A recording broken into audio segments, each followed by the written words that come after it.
Okay, the tools we're going to need for today's job are drill bits,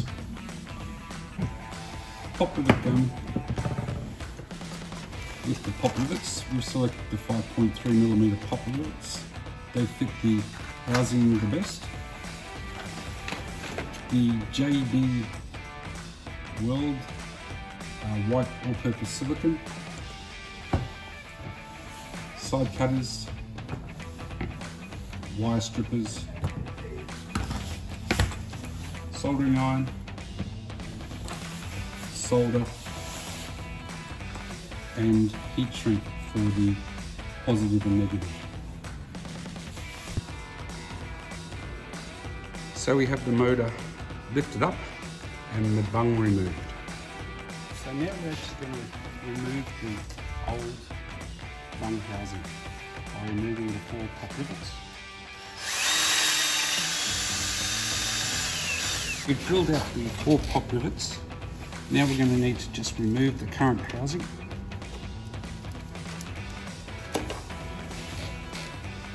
And you can see that there's some corrosion and silicone from being fitted before.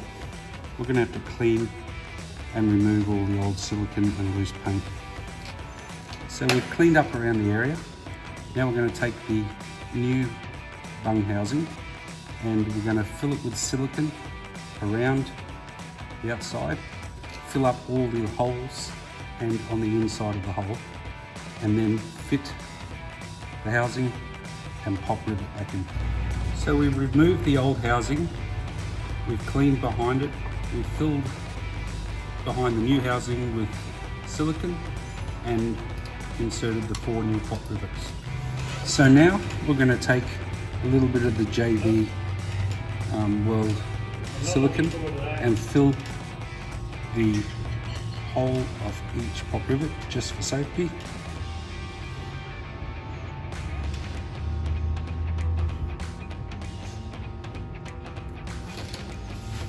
Clean them off.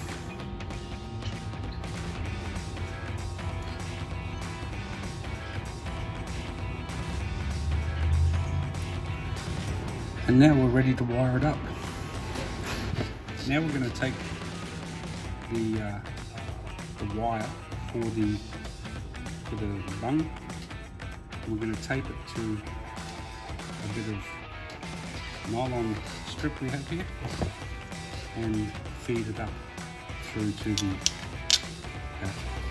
Now we continue feeding the nylon strip up to the power source with the wire attached to it, and that should pull all the way through to where we need it to be.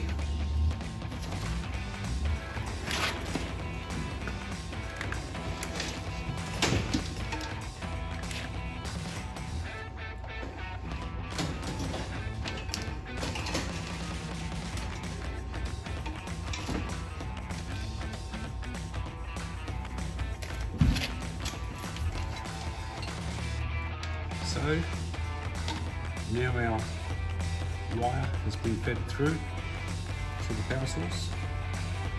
We can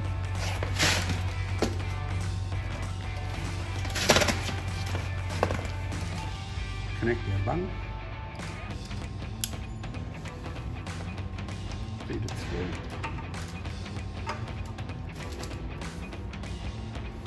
Good practice is to always maybe use a bit of white grease or Vaseline to just lubricate the seal, keeps it nice and fresh, and you don't get it drying out and leaking. So just rub a bit of Vaseline around the actual rubber O-ring.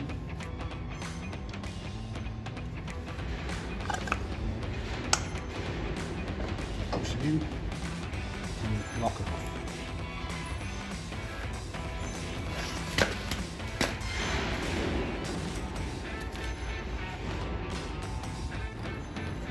So we've pulled the wire up from the bung, we've broken into the power source for the gunnel lights, we've connected the two, the active and the neutral. Now we're going to connect the active and neutral to the power source. We're going to put heat shrink over the active, heat shrink over the neutral, and then a heat shrink sleeve to seal the whole thing up over the power source. Now we'll go ahead and we will solder the two lines together.